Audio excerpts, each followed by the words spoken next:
tanto nosotros también, teniendo en derredor nuestro tan grande nube de testigos, despojémonos de todo peso y del pecado que nos asedia y corramos con paciencia la carrera que tenemos por delante, puestos los ojos en Jesús, el autor y consumador de la fe. Padre nuestro, en el nombre de Jesús, en esta mañana, Señor, te damos las gracias por reunirnos en este día, Señor.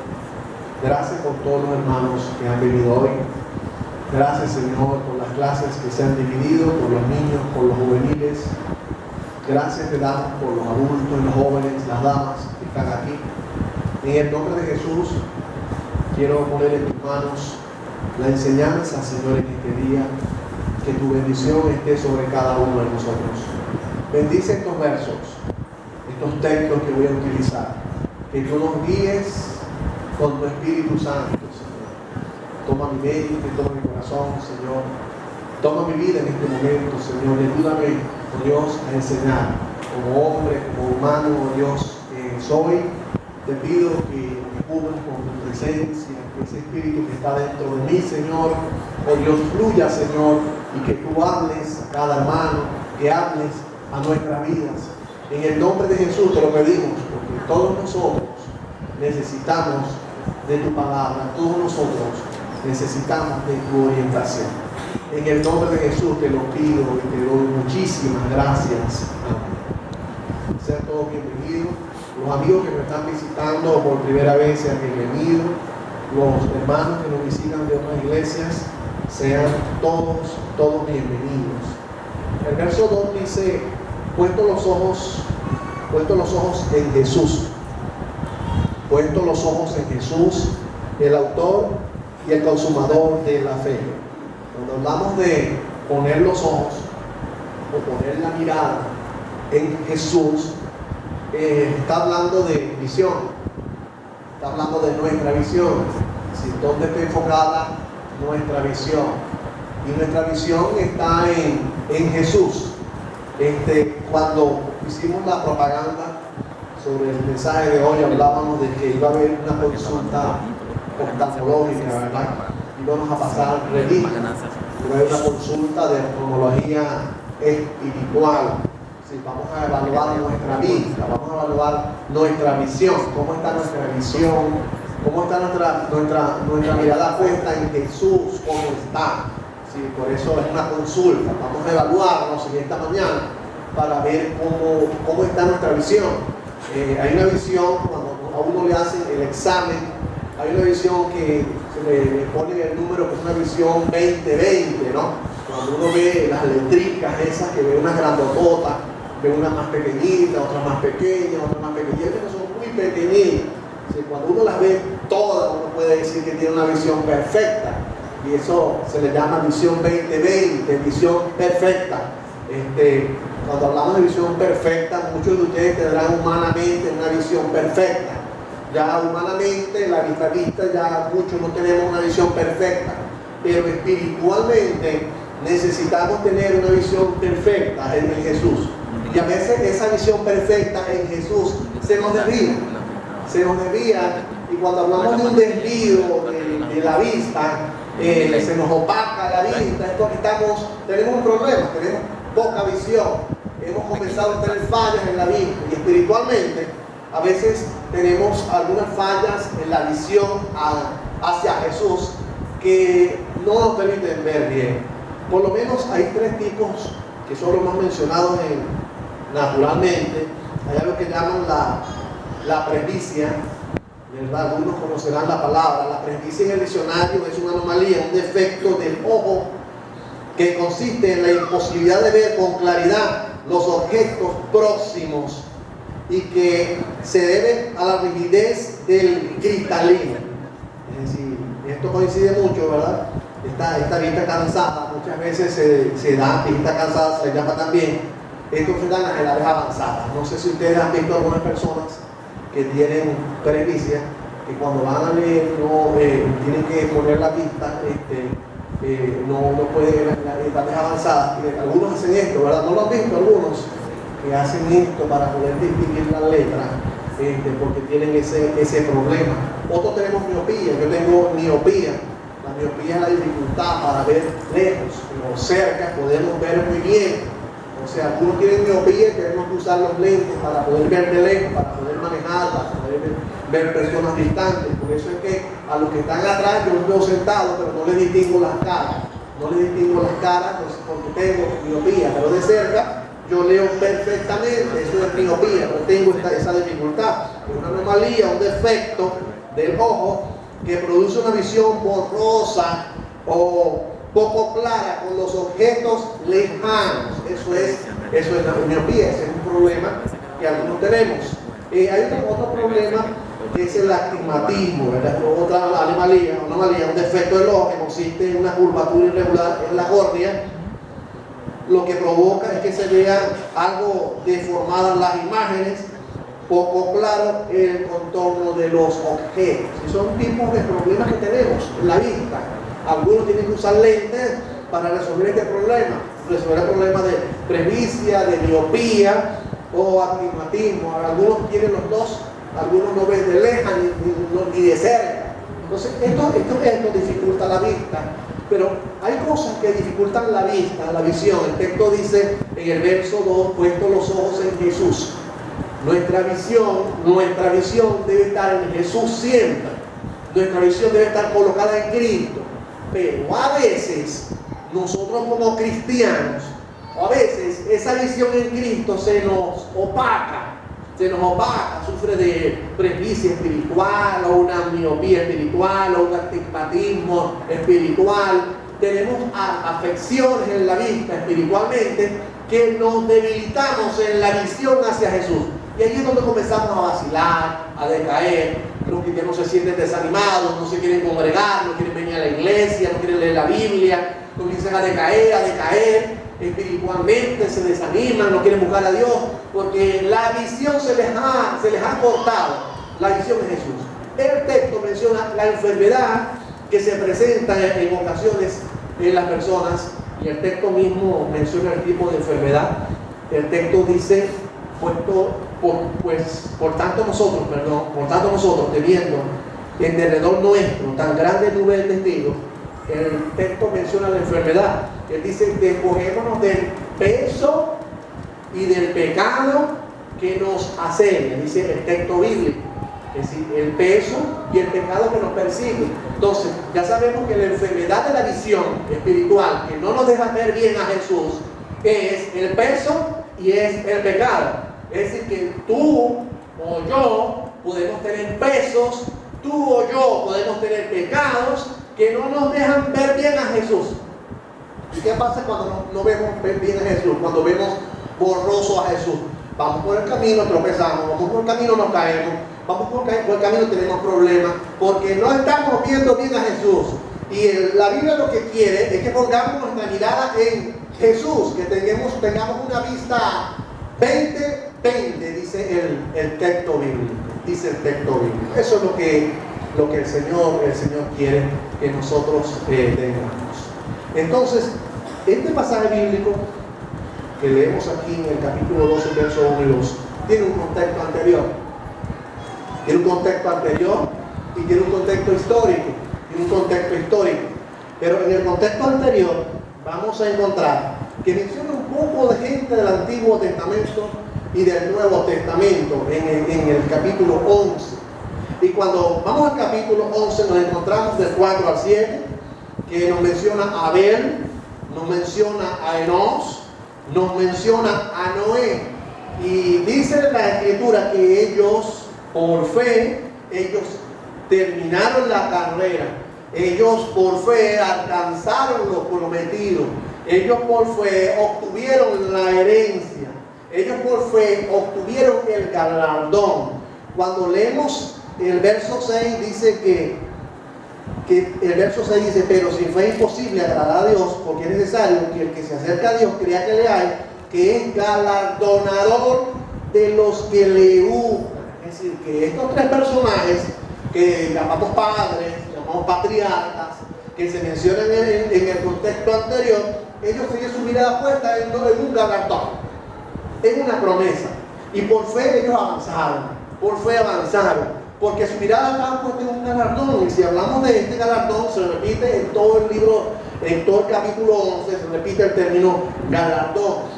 Y vemos los siguientes personajes que mencionan, que Abraham y toda su descendencia, Abraham, Isaac, Jacob, José, toda la descendencia de Abraham también tenían su vista puesta en un galardón. Ellos iban caminando la vida cristiana y no les importaba todo lo que se les presentara en la vida, porque ellos tenían una esperanza en un galardón. Un galardón es un premio, un galardón es una recompensa.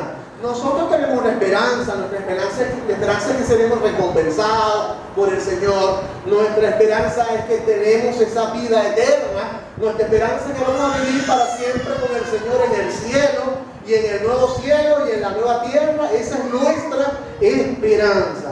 Entonces, en el Hebreos 11 menciona a todos esos personajes. Menciona a Moisés, como Moisés también fue galardonador. Moisés puso su mirada en la tierra prometida, simbólicamente alcanzar la tierra prometida con el pueblo de Israel, y ellos tenían una mirada puesta en una meta. Vemos los perseguidos en el verso 32 al 38, que son Gedeón, Barak, Sansón, Jefté, que son mencionados aquí, David, Samuel, los profetas. Ellos tenían una promesa de resurrección. Ellos buscaban a Dios, sabían que ellos iban a morir, sabían que en cualquier momento podían ser muertos de manera cruel quizás, pero ellos tenían una esperanza en una resurrección. No les importaba el tipo de muerte. Si nos ponemos a ver los apóstoles, todos los apóstoles en su gran mayoría murieron de manera catastrófica. Es decir, el único que murió ya de adulto, de anciano, en su vejez, que Dios permitió que muriera siendo un ancianito a sus 100 años, fue Juan, el que nos escribió Apocalipsis, el escritor de las cartas. Fue el que no murió de manera cruel, pero todos murieron decapitados, todos murieron apedreados, todos murieron maltratados. Y ellos, que morían de esa manera, ellos tenían una esperanza en un galardón. No les importaba la forma de morir, no les importaba la forma en la que ellos iban a morir. Entonces, en este contexto, entramos al capítulo 12 y dice el autor de Hebreos, desconocido, dice: por tanto, teniendo alrededor nuestro tan grande nube de testigos. ¿Quiénes son los testigos? Todos los que menciona el capítulo 11, todos esos testigos. Ellos pusieron la mirada en una meta. Entonces dice: teniendo nosotros todos estos testigos, despojémonos del peso y del pecado, dice el pasaje bíblico. Entonces el verso número 4 nos exhorta a los cristianos a seguir firmes en la vida cristiana. ¿Qué nos dice el Señor? Sigue adelante, hermano. ¿Qué nos dice el Señor? Sigue adelante con Cristo. Mira, tu mirada está puesta en la meta. Vida eterna ya la tienes. Tu mirada está puesta en los galardones. Los galardones tú los vas a ir ganando de acuerdo a tu trabajo en la obra del Señor. Es decir, toda esa recompensa que te va a dar el Señor, tú tienes que seguir adelante. Es decir, no preocuparte tanto. Ellos no se preocupaban tanto por esta vida terrenal. Ellos no se preocupaban por los acontecimientos que habían a su alrededor. Ellos sabían que en algún momento ellos iban a morir. ¿Qué es lo más seguro que tenemos todos nosotros? Es el día que vamos a morir. Eso es lo más seguro. Pero vemos una desesperación en la vida de los cristianos. Una desesperación de que no se quieren morir, que quieren vivir hasta 200 años, que no quieren pasar trabajo, que no quieren pasar lucha. ¿Y qué es más los apóstoles, siendo los escogidos del Señor? ¿Cómo pasaron todas esas tribulaciones? ¿Cómo vieron todos esos momentos difíciles aquí en la tierra? Pero eso a ellos no les preocupaba, porque ellos tenían una esperanza de que al morir ellos iban a ser recompensados por el Señor un día, cuando Cristo recompense a todo su pueblo. Y tenemos vida eterna. Entonces, vamos a tener esperanza en este mensaje. Cuando hablamos en el texto bíblico, despojémonos del peso y del pecado. El texto aquí menciona despojémonos de peso y de pecado. Yo siempre he dicho el autor en la internacional menciona peso y pecado también. Está hablando de dos cosas, un peso o un pecado. El pecado sabemos que es lo que a Dios no le agrada, las cosas malas. ¿Qué es lo que no te permite a ti correr la vida cristiana con libertad? El pecado. Hay cristianos que tienen mucho pecado, que tienen una vida deliberada del pecado y están corriendo la vida cristiana con una carga de pecado y no son buenos cristianos porque llevan el pecado en sí, llevan el pecado en ellos y lo están practicando, pecan, reconocen, piden perdón, vuelven a pecar, reconocen, piden perdón, vuelven a pecar. Viven una vida con un jueguito con el pecado. Entonces la vida cristiana en la carrera que llevan van como una carga encima. Pero el texto menciona peso. Y peso es mucho. Peso es algo que no es pecado. Cuando leemos el contexto, ¿no? El contexto dice que eran judíos creyentes a los que se les escribe este pasaje, que estaban volviendo a caer en los ritos y el ritualismo del judaísmo, estaban volviendo a las cosas de la ley, a las prácticas del Antiguo Testamento. Y dice que ellos hacían esto con el fin de escapar de la persecución. Estaban siendo perseguidos, recuerden, los que eran judíos que no eran cristianos se habían aliado al Estado y estaban persiguiendo a los judíos cristianos, es decir, a los judíos que se habían hecho cristianos, y los estaban persiguiendo al que veían que profesaba la fe en Cristo. Entonces había una persecución contra ellos, es decir, judíos no cristianos persiguiendo a los judíos cristianos. ¿Qué hacían los judíos cristianos? Para que no los persiguieran, comenzaban a simular y a practicar las prácticas de la ley, ritualismo del Antiguo Testamento, para que dijeran que ellos todavía estaban con el judaísmo antiguo. Y eso no estaban, a esta gente le escribe el autor a los hebreos y les hace ver de que esto es como un peso. Es como un peso querer practicar ritos del Antiguo Testamento, querer hacerlo y ser cristiano. Y ser cristiano es como cristianos hoy en día que son cristianos y quieren guardar la ley. O cristianos que son cristianos y quieren practicar prácticas hebreas. Es decir, para querer agradar a Dios por obras. Entonces es un tipo de peso. Pero el peso en realidad no eran cosas que no eran malas, porque ustedes dirán, no, pero es que hacer prácticas hebreas es bonito. Algunos dicen, no, que la danza es una práctica hebrea, pero no es pecado, es bonito hacerlo en la iglesia, es bonito, pero es un peso, porque estás inculcando, enseñando a la iglesia a hacer una práctica que no manda la Biblia, que no manda la gracia, que no manda el Nuevo Testamento. Entonces vemos a la gente practicando obras de la ley en las iglesias, porque es bonito, ¿no? Porque es bonito, eso no es malo. Y como no es malo, lo podemos hacer. Pero simplemente lo estás haciendo en un tipo de peso que te estorba a vivir con libertad la gracia de Cristo. Es un estorbo, es un peso. Si vamos a hacerlo más práctico, a veces nosotros tenemos pesos. Si definimos peso, el peso es algo que no es malo. El peso es algo que no es pecado, pero te estorba. Vamos a ver ese peso que no es malo, pero tú lo estás haciendo y te estorba. En la carrera, en ver a Jesús, hay cosas que te tienen débiles como cristiano, que no te dejan ser un buen cristiano. ¿Cuáles son esas cosas? Puede ser un trabajo, un cristiano que trabaja de lunes a domingo, 7 días a la semana. Trabajar no es malo, ¿verdad que trabajar no es malo? Trabajar no es malo, no es pecado. La Biblia dice que el que no trabaja, que no coma, hay que trabajar. Pero en ocasiones el trabajo se vuelve un peso, donde descuidas tu vida cristiana. Y no es malo. ¿Qué otro ejemplo de peso podemos darle a algo que no es malo, pero te estorba la vida cristiana? Un novio, una novia.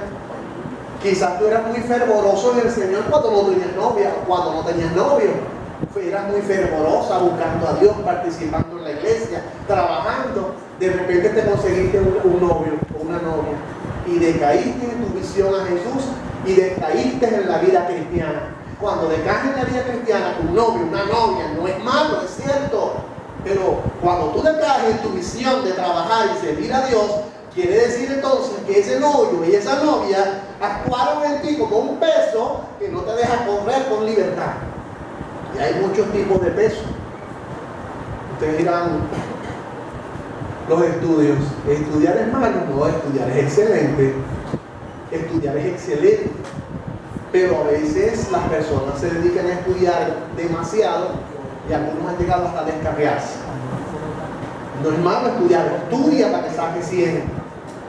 Pero a veces el demasiado estudio hay que tener un equilibrio. ¿Cuánta gente se están estudiando que han perdido la visión de buscar a Dios como lo buscaban antes y han decaído? Entonces el estudio se vuelve un peso en tu vida que te afecta en la visión, en tu visión espiritual, y no estás viendo bien al Señor. ¿Cuántos cristianos no están aquí en la iglesia hoy? Quizás no están porque se hayan ido en pecado, no. Pero quizás no están es porque han cedido a pesos. Pesos en su vida que los ha llevado a descuidar su búsqueda del Señor y hoy no están en la iglesia. Entonces hay cristianos que tienen pesos en su vida que no los dejan ir buscar al Señor como tiene que ser. En el caso aquí, en el contexto hebreo, el peso era que ellos querían cargar, tenían una carga del judaísmo, prácticas de la ley, rituales, ritualismo, y como cristianos querían llevar esa carga. Y el autor de los Hebreos dice, entonces, está actuando un peso en tu vida que no te deja vivir la gracia de Cristo con libertad. Y pecado, bueno, ¿para qué definir pecado si ustedes saben qué es pecado? Pecado es cerrar el blanco, pecado es hacer lo malo, pecado es hacer lo que no agrada a Dios. En la Escritura menciona gran variedad de pecados que nosotros no debemos hacer y que cuando cometemos pecado perdemos la visión. Esta gente en el Hebreos 11 no perdieron la visión. Ellos tenían luchas de pesos, de pecados, y ellos siguieron con su mirada puesta en Jesús, el autor y el consumador de la fe, dice el texto bíblico. Por eso dice, viendo este ejemplo de este poco de hombres en el Antiguo Testamento y Nuevo Testamento, que tenían una visión clara. No me importa lo que me pase en la tierra, no me importa lo que pase a la nación, no me importa que no haya alimento, no me importa que no haya sustento, no me importa nada. Yo tengo mi mirada puesta en Jesús, el autor y el consumador de la fe. Por lo tanto, pase lo que pase en Venezuela, pase lo que pase en la nación, yo tengo mi mirada puesta en Jesús y nada me va a detener, nada que pueda ocurrir. Amén. Así que hay que seguir adelante, hermano. Como cristianos, ustedes y yo tenemos que seguir adelante, sin importar lo que esté pasando. Está temblando. ¿No cantamos el Salmo 46? ¿Cómo dice el Salmo 46? Dios es nuestro Padre, nuestra fortaleza, nuestro pronto auxilio en las tribulaciones. Aunque la tierra tiemble, dice, aunque los montes se traspasen a la mar, es decir, Dios siempre es nuestro amparo y nuestra fortaleza. Así que será un terremoto, sigue adelante, un sismo, sigue adelante. Que se contamine el país de coronavirus, sigue adelante. Nuestra esperanza está en Cristo. No te desesperes por coronavirus, no te desesperes por eso. Sigue adelante con Jesús. Si a algún cristiano le da coronavirus, gloria a Dios, se murió, se fue con el Señor. Antier murió un pastor, murió una pastora con su hija, creo, en Valencia. Murieron con un accidente automovilístico, creo que en la misma vía José Antonio Páez, en un accidente automovilístico, lo dijeron de las asambleas de Dios de Venezuela. Murió ese pastor y murió la esposa y su hija, creo que era una hija. Entonces, lo publicaron en las redes, los pastores lo comunicaron y murió, y gloria a Dios, se fue ese pastor con el Señor y su esposa y la niña.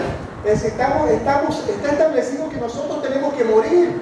Si los pastores también morimos, en cualquier momento puedo morir yo también, o cualquiera de nosotros puede morir. Eso está establecido. Lo que quiero decir es, no tengamos temor a lo que pase a nuestro alrededor. No tengamos temor a las cosas que nos pasen, a las enfermedades, a las situaciones difíciles. Tu mirada debe estar puesta en Jesús. Visión 2020, visión perfecta en Jesús. Cuando tu visión es imperfecta, cuando tu visión tiene problemas, es porque tienes un peso que no te deja correr bien, no te deja ver bien a Jesús. O es que tienes un pecado que no te deja correr bien y no te deja ver a Jesús. ¿Qué te dice el texto? Despójate de ese peso, despójate de ese pecado, échalo a un lado y opta por una visión 2020 en Jesús. ¿Me están entendiendo, verdad?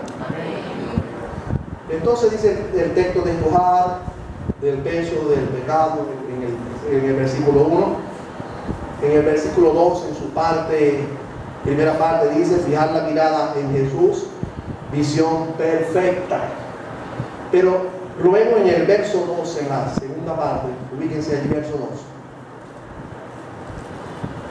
2. El cual por el gozo puesto delante de él, estoy leyendo Reina Valera. El cual por el gozo puesto delante de él sufrió la cruz, menospreciando el oprobio o la deshonra, y se sentó a la diestra del trono de Dios. Alcanzó la meta. Ahí está la meta. Vean la comparación que hace el autor de Hebreos. La meta de Jesús era, desde que nació, murió, resucitó, la meta era sentarse a la diestra de Dios, después que cumpliera todo lo que Dios le había mandado. Y el autor de Hebreos dice: se sentó a la diestra de Dios, porque él tenía la mirada puesta en la meta, estar sentado a la diestra del Señor. Y el texto dice: el cual por el gozo puesto delante de él. Eso así lo dice Reina Valera, pero quiero leer la versión, nueva versión internacional, que dice, la versión internacional dice, la Nuevo Testamento viviente dice: debido al gozo que le esperaba, dice esa versión. Y hay otra versión que dice: Jesús soportó la vergüenza de morir clavado en una cruz, porque sabía que después de tanto sufrimiento sería feliz. Así dice otra versión: después de tanto sufrimiento sería feliz. Ven, hermano, aunque tú sufras, aunque pasen dificultades, aunque pasen momentos difíciles en la vida cristiana, la Biblia dice que el final de nosotros siempre es un final feliz, como las novelas. El 99% de las novelas, usted ve la novela y sabe que al final, ¿quién queda con quién?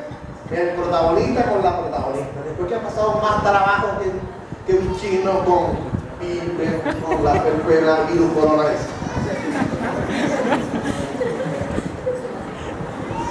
Y al final siempre felicidad. ¿Qué dice el texto? Que Jesús dice en la versión: el cual por el gozo puesto delante. Sé que esta versión a veces de entender lo puesto, pero Jesús dice: el gozo puesto delante de él. Es decir, él sabía, Jesús, que había un gozo delante de él. Él sabía que delante de él iba a ser feliz. Él sabía que delante de él iba a cumplir y se iba a centrar a la diestra de Dios. Y él tenía su visión 2020 puesta en ese objetivo allá al final. Aunque en el camino estaban pasando dificultades. Y en el camino entonces tenemos lucha, porque el texto dice: corramos con paciencia la carrera que tenemos por delante. Y dice: peso y pecado que nos asedia. La palabra, cuando hablamos de asedio, es a lo que te acosa. Y eso es verdadero. El peso y el pecado nos asedian. El peso y el pecado nos van a asediar, nos van a acosar hasta que nos muramos. Ustedes van a tener cosas que le van a salir a diario, de oportunidades que le van a salir en la vida, que son pesos, que esos pesos a veces el diablo los utiliza para debilitarte y que pierdas tu visión en Jesús y decaigas espiritualmente. O pecado, también se te presentan pecados que te asedian, es decir, nos están persiguiendo. Peso y pecado nos persiguen todos los días. Desde que te levantas hasta que te acuestes, y aún dormido, te persigue el peso y el pecado. Eso nos ataca a todos, hermano. El que diga que no tiene ataques de pecado y de peso es mentiroso. Porque todos tenemos ataques de peso y de pecado que nos asedian, dice aquí el texto. Asediar es que nos acosa, y el texto habla de algo constante, que eso es una persecución que tenemos hasta el día que estemos en la urna y que nos estén viendo todo y nos digan: ay, qué bueno era él. Hasta ese día que te dice ataúd, hasta ese día ya va a dejar el pecado de asediarte. Entonces Jesús, en medio de todas esas cosas, nos dice: pero su mirada está en el fin, hermano. Tu fin es ser feliz. El que tiene a Cristo al final va a ser feliz. Y esa es tu esperanza. No te preocupes por lo que puedas pasar en esta vida. Es triste cuando sabemos que hay personas que mueren y fallecen sin Cristo.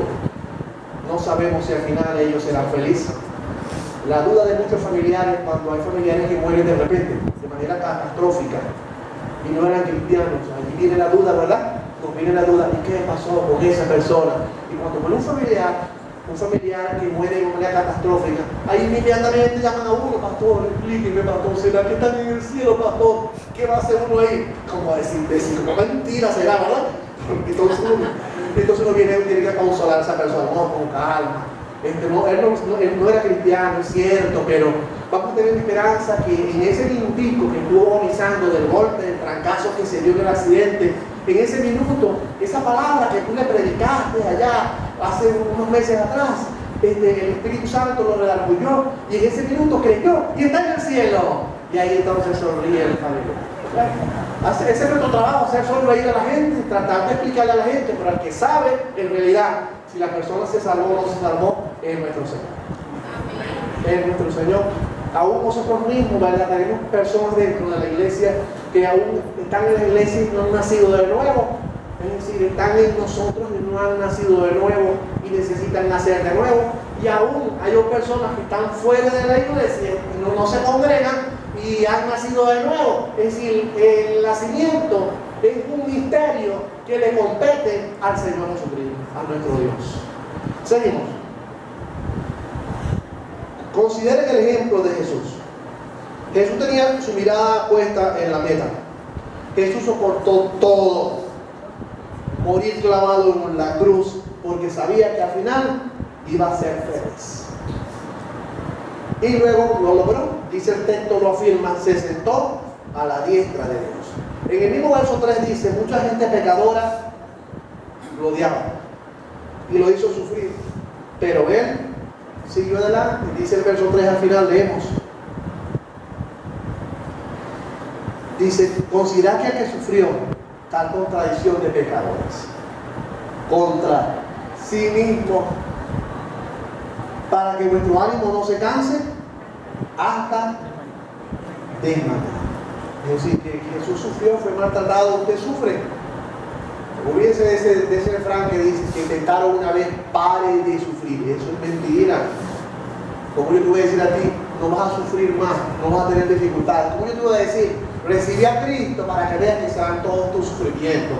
Porque yo te voy a decir, recibe a Cristo. Cuando tú recibes a Cristo, Cristo te va a dar la ayuda, la sabiduría para que tú puedas desenvolver tu sufrimiento con sabiduría y paciencia de Dios. Pero siempre vamos a tener dificultades.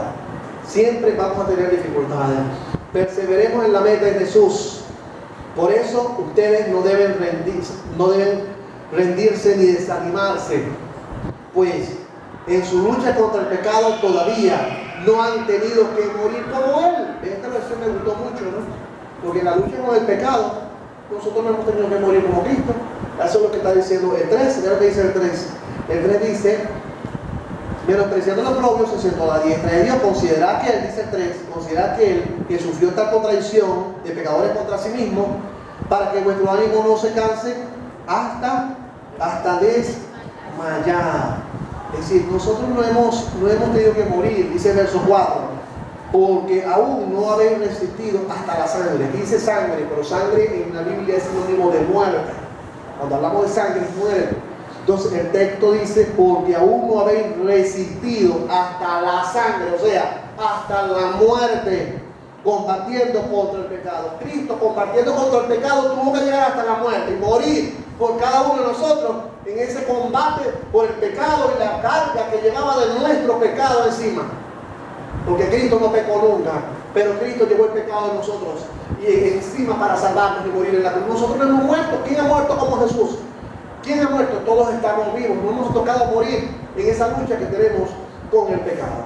Entonces, el texto nos exhorta a fijar la mirada en Jesús, a seguir a Jesús, a examinarte cómo está tu visión espiritual, qué peso tienes, qué peso tengo, qué pecado tienes, qué pecado tengo, que no nos dejan correr con libertad y enviar bien a Jesús.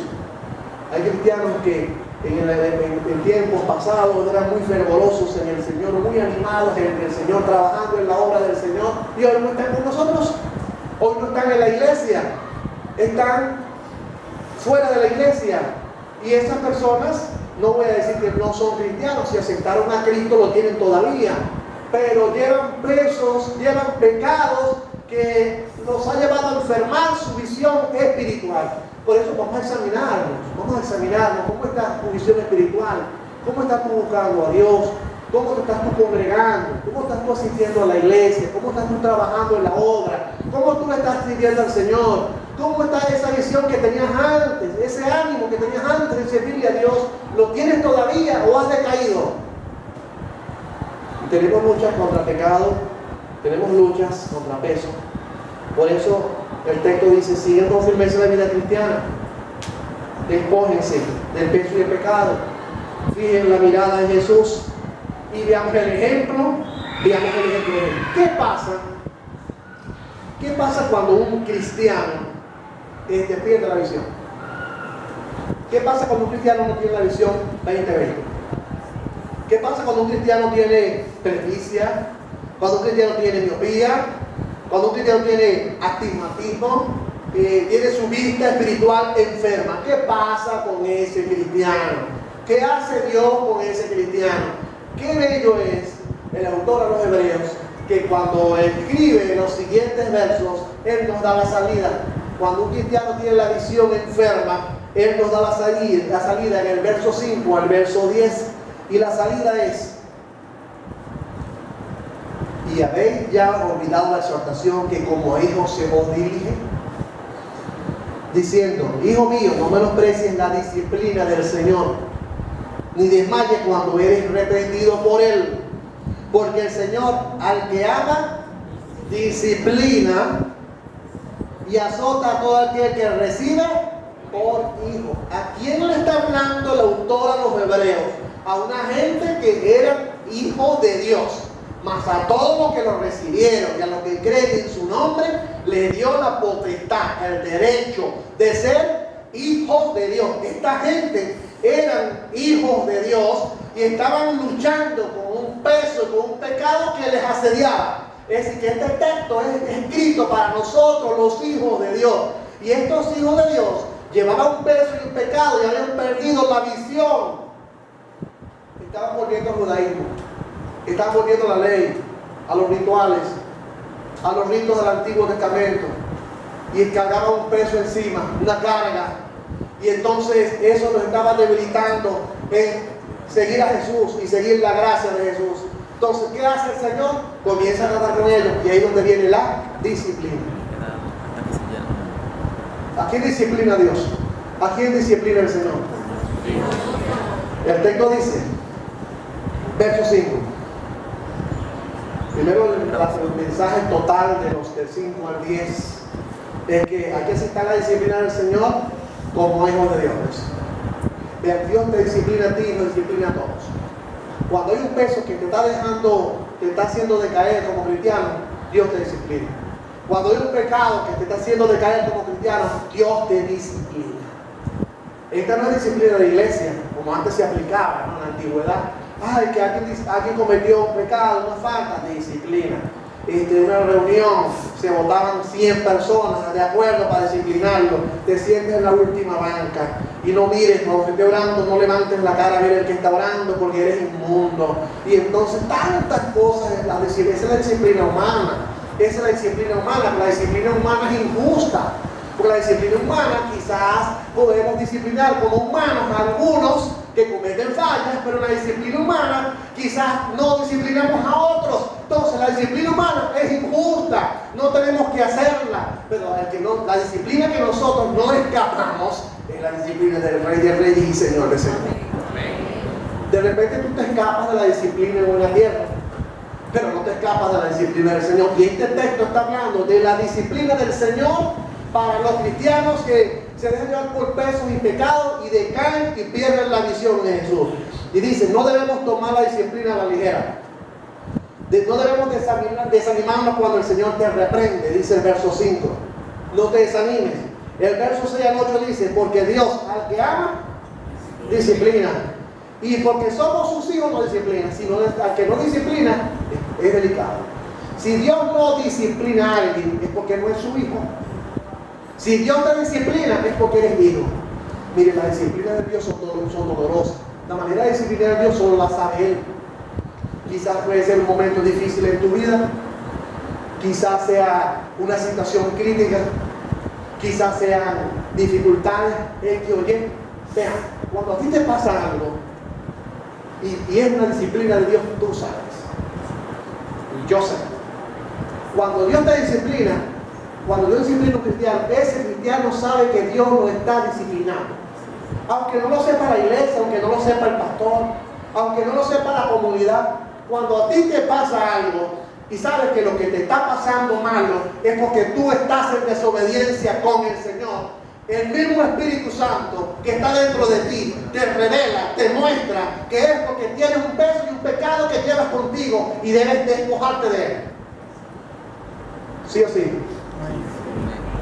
Y eso lo sabe cada quien. Cuando te pasa algo, tú no vas a dar el micrófono y vas a decir: no, hermano, doy gracias a Dios porque esto que me pasó es porque Dios me lo hizo sentir, porque era una disciplina de él, porque para que yo deje el peso y el pecado que tengo. Nadie da acciones de gracias así. Las acciones de gracias son: gracias porque conseguí un trabajo, gracias porque conseguí dinero, gracias porque tengo comida. Pero nadie dice gracias porque tiene látigo y roncha de parte de Dios, porque me está disciplinando, porque yo tengo este peso que es malo. ¿Has escuchado una acción de gracias así? Damos acción de gracias por las cosas buenas, pero por las cosas malas no damos. Entonces, razones son esas. El 9 y el 10, ¿para qué Dios te disciplina? Dice el 9 y el 10. Por otra parte, tuvimos a nuestros padres terrenales que nos disciplinaban y los venerábamos. ¿Es cierto? Cuando un hijo usted lo castiga, lo azota o lo disciplina, vamos a hablar de disciplina, ese hijo sigue amando de usted, ¿verdad que sí?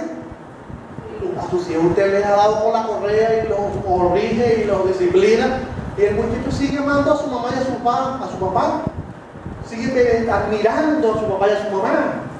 Eso es lo que es el afecto familiar, el afecto paternal. ¿Cuánto más Dios dice el texto? ¿Por qué no obedecemos mucho mejor al Padre de los Espíritus y viviremos? Dice el 9, de vivir aquí, viviremos, no está hablando de vivir 100 años, 200 años, aunque la Biblia dice en Efesios que: hijos, obedeced al Señor a vuestros padres para que sea de larga vida sobre la tierra. Dice el texto, hijos que tienen larga vida. Yo imagino que hay personas que tienen 90, 100, 102 años, 103. Yo imagino que esa gente fueron muy obedientes a sus padres. Yo imagino eso. Yo veo a veces esas hermanitas, las hermanas son las que son más resistentes, ¿no? Hay hermanas que tienen 97, 100, 102. El hombre como que es más desobediente, ¿no? Porque el hombre ya era 75, 78 y se murió. Pero las mujeres son más resistentes, ¿no? Quizás las mujeres son más respetuosas, más obedientes a sus padres que nosotros los mismos hombres, ¿no? Pero vemos que el larga vida es una promesa. El vivir larga vida es una promesa del Señor. Y aquí dice entonces esa parte. El verso 10 dice: aquellos ciertamente que por pocos días nos disciplinaron, como a ellos les parecía, pero a este, para lo que es provechoso, para que participemos de su santidad. La palabra santidad es apartarnos. La palabra santidad es apartarnos del pecado. ¿Para qué viene la disciplina del Señor? Para que dejes el peso, dejes el pecado y que mejore tu visión, y que tu visión sea 20/20 en Jesús, visión perfecta. Pero cuando tienes pecado y peso, tu visión se enferma, te da miopía, astigmatismo espiritual, y entonces tú no ves bien a Jesús. ¿Qué es lo que no te deja ver bien a Jesús? El peso. ¿Qué no te deja ver bien a Jesús? El pecado. Entonces, cuando eso sucede en tu vida, Dios te disciplina. En esa disciplina yo creo, porque el texto dice que el que es hijo, el que es nacido de Dios, Dios entonces trata con él y lo disciplina para que deje el peso y el pecado y vuelva al Señor. Tengo un amigo, bueno, él estudió conmigo en el seminario evangélico asociado en Maracay. Él se graduó de allá, del seminario, se fue a Carigua, de Carigua. Él se apartó, se divorció, se volvió a casar, agarró un peso en su vida. Me llamó antier, me llamó por teléfono, consiguió mi número y me llamó para decirme que ahora se sentía bien porque ahora se había reconciliado con el Señor, y que estaba nuevamente en la iglesia, estaba buscando a Dios. Después de casi, vamos a decir, 25 años, 24 años quizás de que él confesó un pecado, y comenzó a contarme por teléfono, ¿no? Me decía, mire Guillermo, yo gradué de ingeniero industrial después que salí del seminario, y como ingeniero industrial comencé a trabajar con el Estado, con el gobierno. Mira, yo tuve 20 años trabajando en el Estado y yo ahora me salí de eso. Y él comenzó a hablarme, a decirme, mire, yo ahora he aprendido y yo no recomiendo a ninguna iglesia, a ningún cristiano evangélico que se meta en la política porque la política es sucia. Así me dijo por teléfono. Después de 20 años quizás chupando teta, ¿no? Como dicen, chupando quizás del Estado, apartado con peso y pecado en el mundo. Después de 20 años, al que es hijo, Dios lo disciplina. ¿Cuál fue la disciplina que trató con él? Me contó una de mis hijas que tuve en el segundo matrimonio, cayó enferma con dengue, y ese dengue fue el mortal, el grave. Los médicos la desahuciaron y dijeron, no hay esperanza, esta niña muere. No hay esperanza, estaba deshidratada, estaba mal la niña, y él entonces reflexionó y entonces volvió a orar y buscó al Señor. Y se comprometió con el Señor. Dios le restauró a su hija y ahora está otra vez en la iglesia. Me dice que está sirviendo en la iglesia, está trabajando. No, quizás no puede volver a la primera esposa que tuvo, donde tuvo hijos con ella, pero que lo que quiero mostrar es la disciplina del Señor. Que Dios, al que es hijo, así esté en la roncha, en el basurero del mundo, así esté en el pecado del mundo, si es hijo de verdad, al que ha nacido de Dios, Dios lo hace volver. Por eso yo creo que hay mucha gente que no está aquí, que está en el mundo, que si son hijos de Dios y han nacido de nuevo, Dios los va a hacer volver. Pero ¿cómo nos hace volver Dios? ¿Cómo? Con disciplina. Y la disciplina duele. ¿No duele un correazo con una correa de cuero? ¿Ah? Una correa de cuero. ¿No duele con el cuerito de ganado a los muchachos? ¿No duele un chito de eso con el cuerito de ganado? Yo tenía un cuerito de eso de ganado en Apure, ¿no? Tuve como 10, ¿no? Porque allá había mucho ganado y le pedían al hermano el cuerito. Guimar era que había nacido, era el que se recibía el cuerito, ¿no? Guimar después nació Liz. Y entonces quería ese cuerito. Y después nació Guillermito y seguí con el cuerito. Pero sucedía que los cueritos se me perdían. Los guardaban y desaparecían. Y se me desaparecían los cueritos. ¿Qué pasa con los cueritos? Y volví a buscar otros. Tuve como 10. Y ellos venían y los botaban. Nos botaba para que no nos disciplinara, ¿verdad? Pero el cuerito ayudó mucho, gracias a Dios. El cuerito nos ayuda mucho a disciplinar a nuestros hijos. Verso 11. Dígame la hora, por favor, no tengan el celular. 10 y 47. 10 y 47. En el verso 11 dice, en verdad que ninguna disciplina al presente parece ser causa de gozo. Es decir, muchachos, ustedes les causa gozo cuando su papá cuando su papá les da con el cuerito, cuando su papá les dice, no van, no salen, no me doy permiso. Eso hace sentir mal.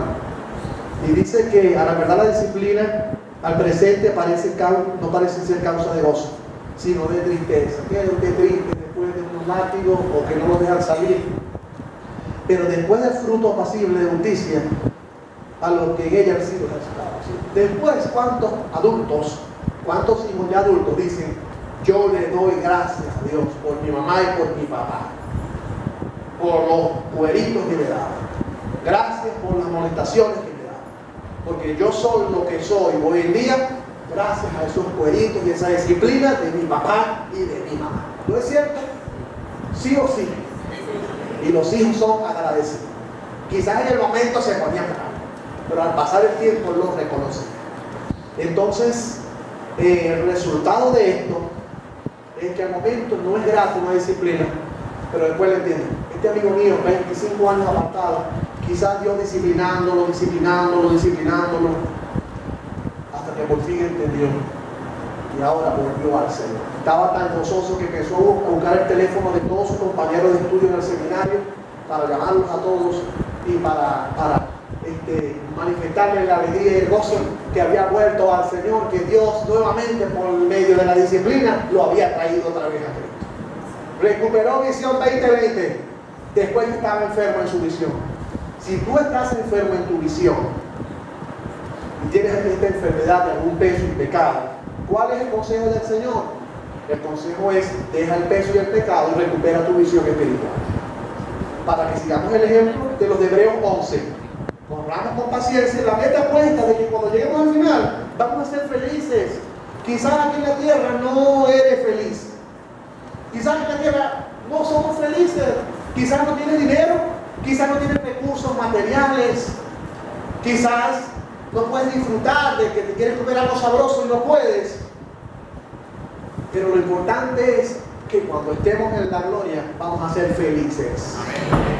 ¿No dice allá en Romanos 8,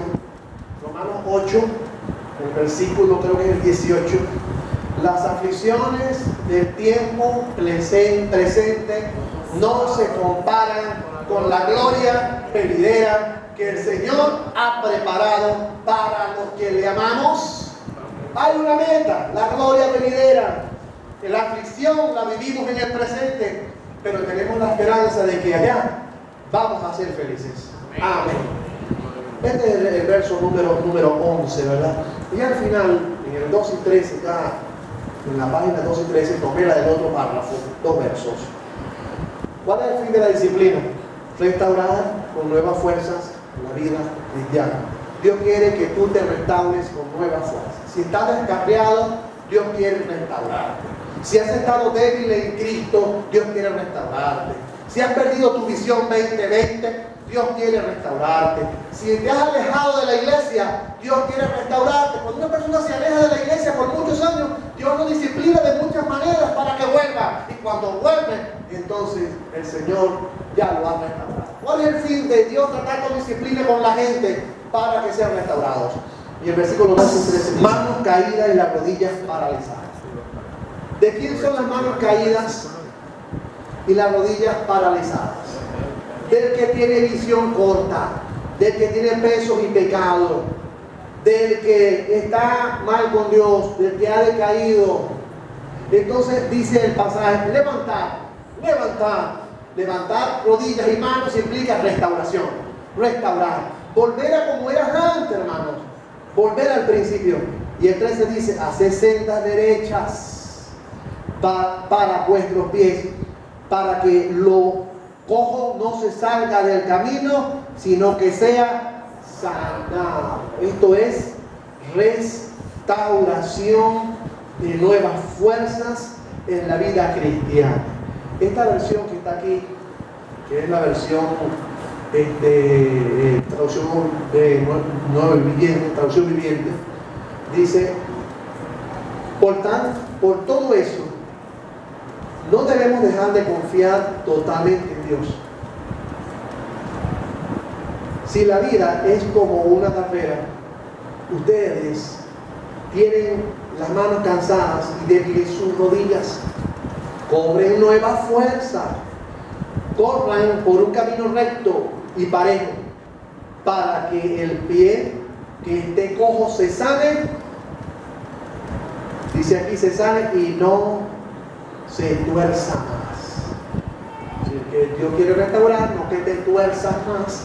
Es decir, que todo verso habla de restauración, tomélo del pasaje siguiente, porque la moraleja de los párrafos es que en el primer párrafo invita a poner la mirada en Jesús, seguir con firmeza, pero si alguno ha desviado su visión y tiene peso y pecado, viene la disciplina. Y después, ¿para qué viene la disciplina? Para que haya restauración. Así que si estamos restaurados, sigamos así. Si estamos bien con el Señor, sigamos así. Dios quiere que sigamos así. Pero si alguno necesita disciplina, en la iglesia se aplicaba la disciplina antes. Cuando alguien hacía algo: estás disciplinado, no diriges más, no cantas más, no predicas más, te sientas de último. Y a veces las disciplinas eran fuertes, porque alguien se disciplinaba y se le ponía delante de todos los miembros de la iglesia, y eso era como humillante, ¿no? Y mucha gente hasta se iba de la iglesia porque le daba pena de que delante de todos se había dicho lo que había hecho, aunque ya todo el mundo sabía. Cuando alguien se disciplinaba antes, ya todo el mundo sabía, pero se traía a las iglesias, era para, quizás digo yo, para escarnecer más al que había cometido pecado.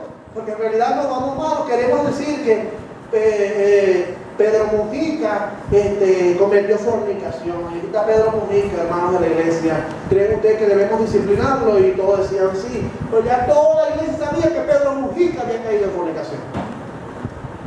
Entonces nosotros no debemos estar escarneciendo como antes a la gente. ¿Qué hacemos ahora? Bueno, alguien comete una falta, se llama, hablamos con él, el pastor habla con él, le restaura, le ayuda, le enseña. Yo creo que la mejor disciplina es la disciplina de Cristo. Hay gente que Dios ha disciplinado y aquí están con nosotros, ¿sí o sí? Hay gente que se habían apartado, estaban lejos y Dios tratando con ellos los disciplinó de muchas maneras y aquí están con nosotros. Y van a venir muchos más que están apartados, que Dios los está disciplinando y también van a volver, porque Dios al que ama, disciplina. Así que, amados hermanos, fijemos la mirada en Jesús, el autor y el consumador de la fe, y que Dios nos siga dando su bendición. Si alguna hermano, alguna persona siente que ha decaído en el Señor y necesita renovarse, hágalo, renuévese.